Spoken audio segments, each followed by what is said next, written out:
আসসালামু আলাইকুম ভিউয়ার্স, আমার কিচেনে সবাইকে স্বাগতম। আজকে আমি ফেটে যাওয়া দুধের ছানা দিয়ে কাঁচা গোল্লা মিষ্টি তৈরি করে দেখাবো। তো চলুন রেসিপিটি শুরু করা যাক। আমি একটা বাটিতে ছানাগুলো নিয়ে নিয়েছি, ভালোভাবে হাত দিয়ে মেখে নেব।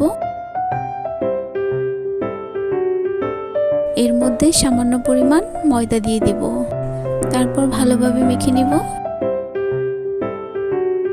1 চা চামচ চিনি দিয়ে দিব। সবগুলো ভালোভাবে মেখে নিতে হবে। মাখা হয়ে গিয়েছে, চুলায় একটি হাঁড়ি বসিয়ে দিব।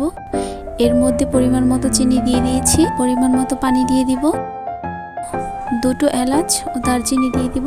ভালোভাবে নেড়েচেড়ে মিশিয়ে নিতে হবে।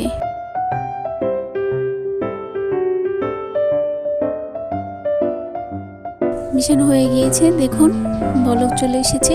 এর মধ্যে ছানাগুলো দিয়ে দিব। আমি ছানা দেওয়ার ভিডিও করতে পারিনি।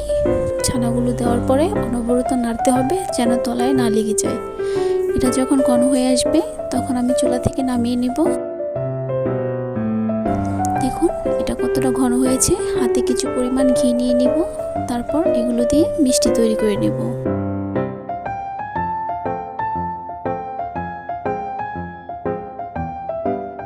এভাবে সবগুলো মিষ্টি তৈরি করে নেব।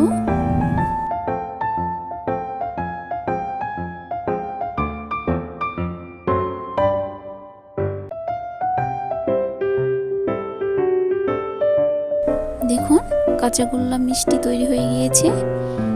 এটা দেখতে কতটা সুন্দর লাগছে, এটা খেতেও অনেক মজা ছিল।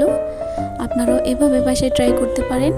ভিডিওটি ভালো লাগলে একটি লাইক, সাবস্ক্রাইব করে পাশে থাকবেন। ধন্যবাদ।